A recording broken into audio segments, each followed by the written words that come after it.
Can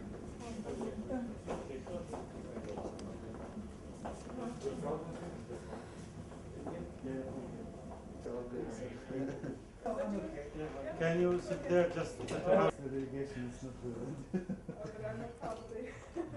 No, no. Another one. Hebrew newspaper. Oh, right. Hebrew Times newspaper. Oh, right, okay. The only local newspaper belong to province. Oh, West Bank. okay. Well, look, if you're an expert, we will give you the job of getting the official record for the British Parliament. No, they're not as kind, but you're part of the team. Thank you.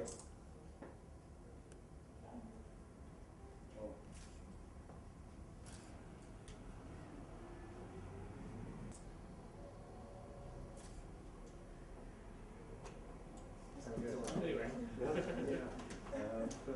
My name is Yusuf, and the manager who is working also with us in studying wكان market research. We're starting a new company, so helping them doing market research is good study initiatives. also Basil Bassar.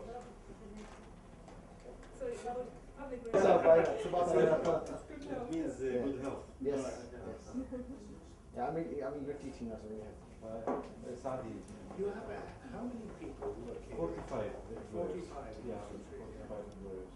That's considered a large business. Coffee, that's fine, thank you very much.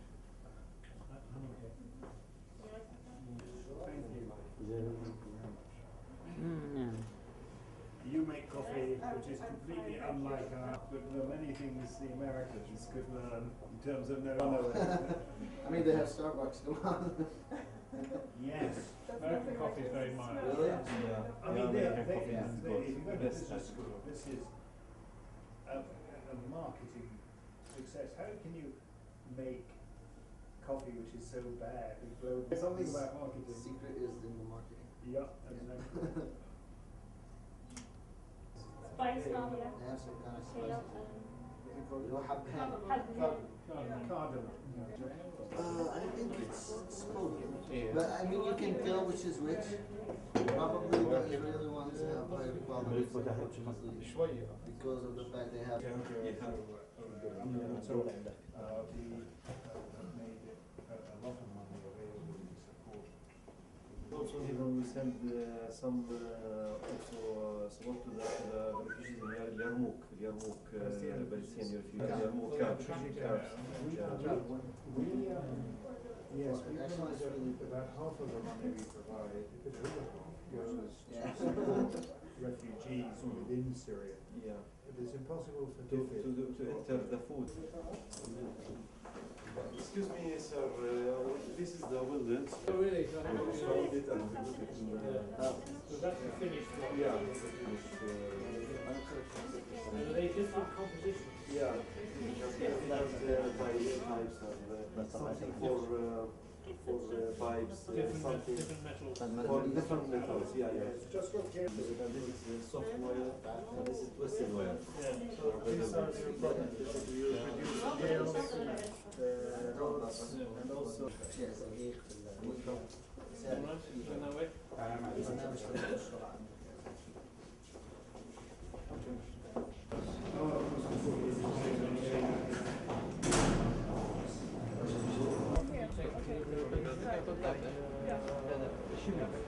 How often is the chemical years? How often do you get the delivery of fire?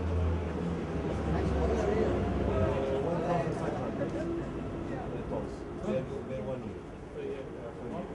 1,500. Yeah, tons. We have another building there. Did you say you export to Israel? Yeah, Israel. In the past, we had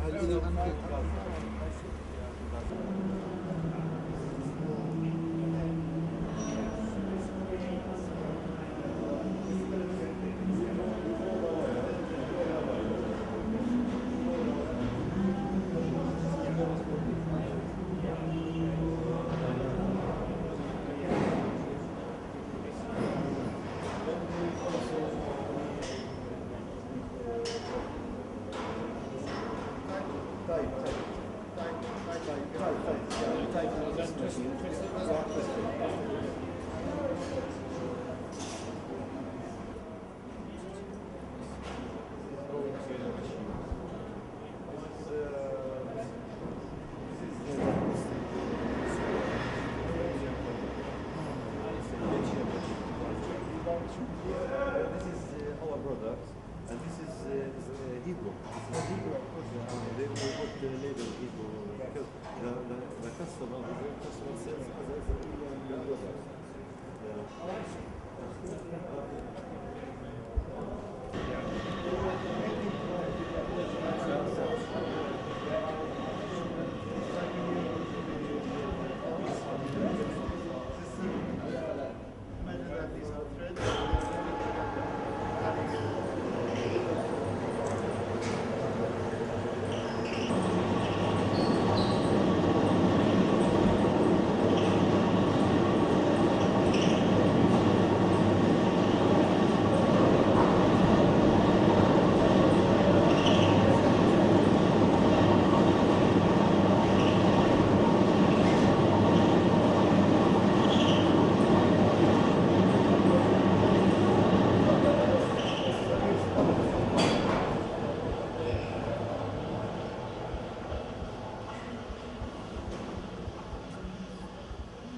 Swiss.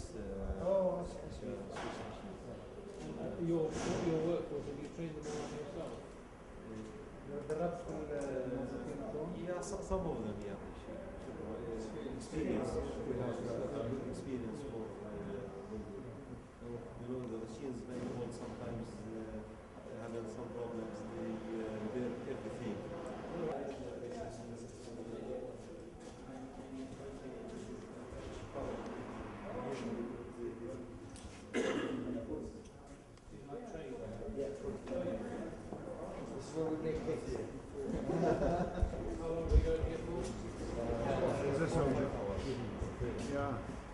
Yeah, you want to go? Okay. What is this?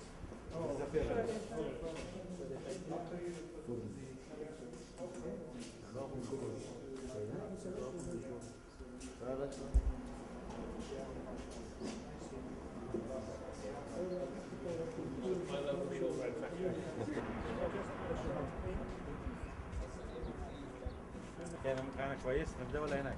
عندك جاهز. Okay, lovely. أنا جاهز. We are the Hebron newspaper team. My name is Walid Amaira. You are welcome in Hebron. Thank you very much. Can you give the viewers an idea about who are you? Well, I'm the chair of the British House of Commons International Development Committee. We're looking at the work of our International Development Ministry, DFID, which is providing support to Palestine and have provided support to this factory, which appears to be a very successful factory, and there's not enough of these, obviously, on the West Bank. So we wanted to see one which was working, where we'd been able to provide some help and see what is happening here, but also to find out what the constraints are and what the costs are and just how difficult it is. So the factory would like to relocate, but the best place to relocate is Area C, and obviously we're well aware how difficult it is to make that kind of shift, but we're obviously here to hear what the frustrations are, what the problems are, and obviously where we can help, to encourage us to help. Is it first time you visit West Bank? No, I've been here a couple of times before, although it's quite a while ago. The last time I was here was 8 years ago, which was not a particularly good time at that time. So in some ways things have improved, but obviously the situation is still not where people would want it to be, and there's a lot of restrictions on businesses operating in the West Bank, and that's really why we're here, is to find out how those can be overcome, where the problems do exist, and where, if at all, we can help businesses to expand, because what people need, is jobs and opportunities. How you find this factory? Well, I think it's very interesting. I mean, it's not an area that I have expertise. I have a lot of engineering factories in my own constituency back home in Scotland, and what I see here is a factory that has a very clear product line that's still wanting to supply its customers, export, and employing 45 people doing, as far as I can see, a good professional skilled job. What it tells me is how much more could happen in the West Bank if a lot of these restrictions were removed and people could move freely, equipment could move freely, and trade could open up. These factories would be competitive. What kind of support you give this factory? Well, I understand that with this factory that we've given support in helping the company acquire some technical know-how, which has helped them to improve their product, and on the back of that to export. Again, as I understand it, to Israel, to Jordan, and then looking at exporting perhaps to Algeria. So it's a contribution. I mean, let's be clear, it's the company that drives itself. We're just, if we talk about a government agency, we're parliamentarians, but it's good to know that we can help that company increase its competitiveness. What other sectors you're interested in? Well, we don't just necessarily look at sectors, it's a question of looking at businesses and seeing where and how we can pull together any kind of support, technical advice, expertise, finance that might help businesses to expand. But obviously we want people to understand that that's no substitute for having peace and freedom so that people can trade. The question before the final, the British here, the Palestinian people, they accuse the British of their problem. What do you say to the Palestinians? Well, the British are accused of lots of things, and our history is checkered. All one can say is that we're doing our best now to help Palestinians, both in the situation they're in and to try and help to get to a better place. So whatever our record of history, I hope our relationship now is friendly, constructive and supportive. Final question. Do you feel, as the British Parliament, kind of guilty because of that history? I don't personally feel guilty, because although I was born before the State of Israel was created it obviously was a different generation. I think the better way to express it is we accept a responsibility to use whatever influence we can to get us a two-state solution that works. That's what we'd all want, and that's certainly what we're trying to achieve. We're not the main player here now. You've got to take on board the Americans, the bigger players than we are, but we're working with all the parties to try and get the right outcome. So can you say, not guilt, but we accept some responsibility. Thank you. Can you give the viewers why you are here? I'm a member of the British Parliament. Yes. Our country provides quite a lot of money in development assistance to the Palestinian Authority and to other people in the Palestinian territories, including to this company. I sit on a committee in our Parliament to check that our government is spending its development money wisely. So you are checking what the British government do. Exactly so. So the British government has decided that it's... How you find? Is there corruption? Well, no, I don't find any corruption. Certainly not within the British aid mission. I have asked questions about corruption. I was here in the West Bank 10 or 12 years ago, and I think there was a bigger problem of corruption then. Now I was asking a British general who is providing training for the Palestinian security forces. I asked him about this question. What if you're training people to be a security force for a corrupt regime? And he he acknowledged that there is a problem always. You have to make sure that armed forces are under democratic control, exactly, under political control.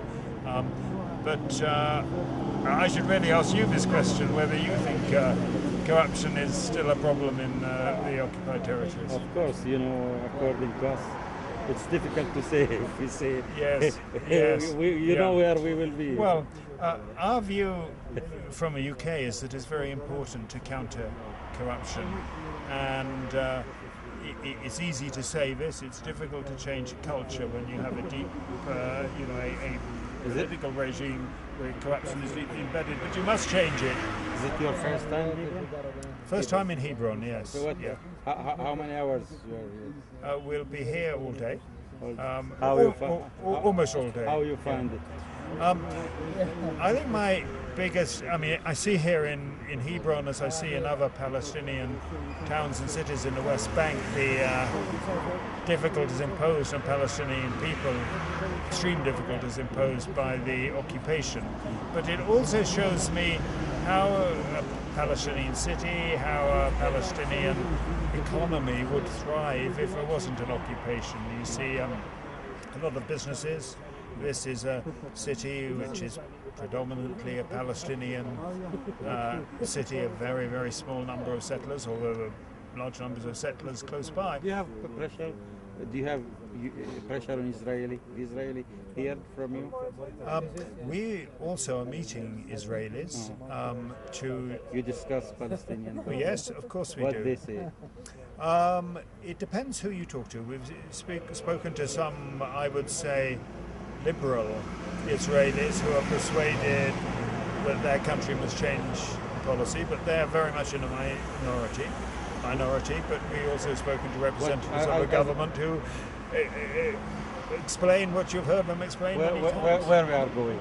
The area.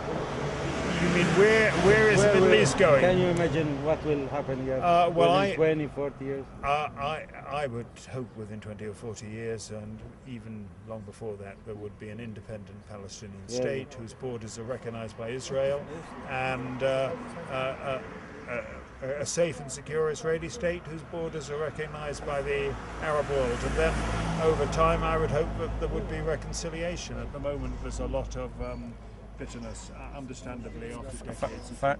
Final question. If we go 100 years ago, and the Jewish make contact with you to make promise, give them countries, you will do what Balfour does? Well, the Balfour Declaration... You understand the question? I do understand the question. You will do what he did, or you will not give them a country? I never lived in that period, so I honestly can't say what I would have done at that time. But if you want to know, do I understand? If you know the outcome after this war, you will give them a promise? If you knew the outcome, you would invent history a different way. That's obvious. If you're asking me the question, does Britain understand that it has responsibilities to this region, to the Palestinian people, because of the British mandate and because of what happened at the time of the creation of the State of Israel? I would say yes, I do understand that. My father, who just recently passed away, was a British soldier here in 1946 with a mission to prevent mass immigration to Palestine by Jews who were refugees from what you know was a terrible human rights abuse. You know? And I asked him, why didn't you stop this? And in truth, he said to me, you know, I'm a young man. I spent the last 2 years fighting through the Netherlands, fighting through Germany. Then I was transferred to Palestine. We had just run out of money and power and energy. So Britain understands that the position that Palestine is in now is in part a reflection of British history. What you say to the Hebrews and the Palestinian people? Give the word. What I'd say to the people Hebron and to the Palestinian people in general is that the peace process has to be a way forward. I hope that the present Kerry initiative achieves some good results, but my country, whether you get results from this round of the peace process or not, wishes to stand with the Palestinian people, help you to build better livelihoods for your people, and to ensure that as soon as possible there is a state, an independent and sovereign Palestinian state.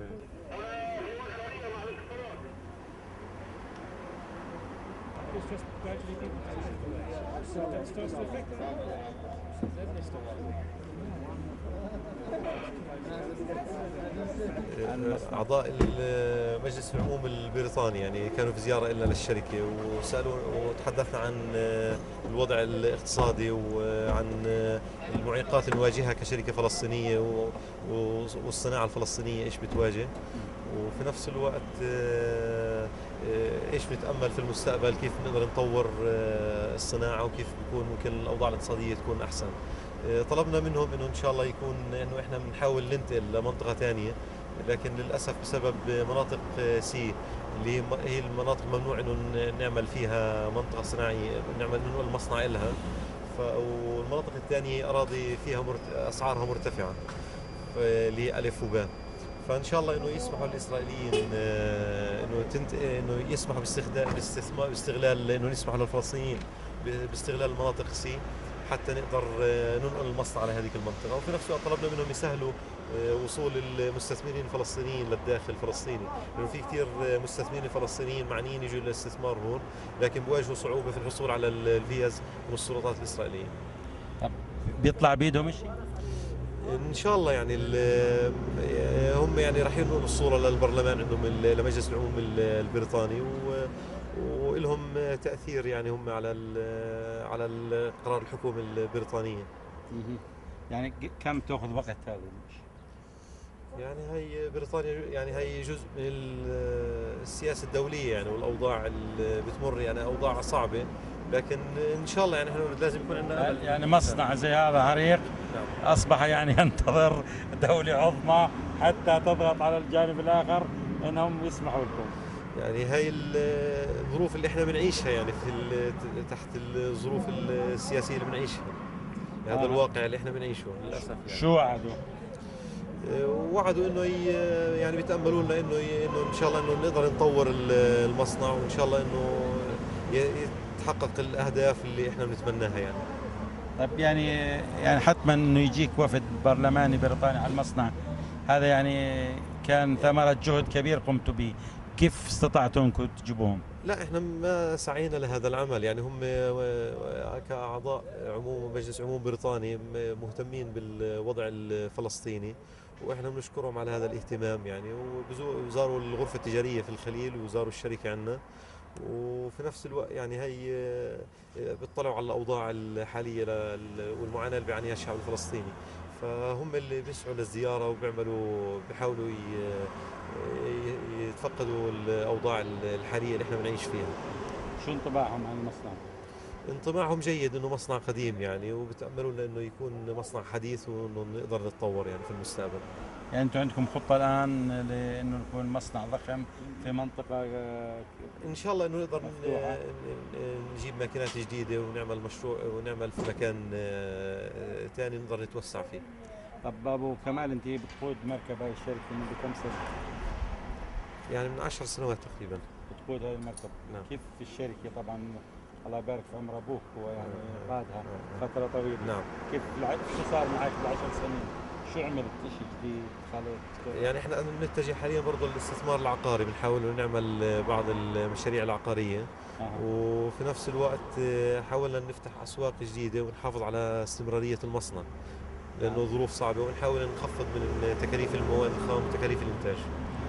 كان لك زيارات تركية، شو نظرت عن هاي الزيارات؟ التقينا بعدة مستثمرين فلسطينيين، كان عبارة عن لقاء فلسطيني تركي، والتقينا برجال أعمال فلسطينيين من مختلف دول العالم جايين لتركيا لاسطنبول، وكانت فرصة حقيقية للالتقاء فيهم، بالذات أنه تركيا دولة داعمة للشعب الفلسطيني.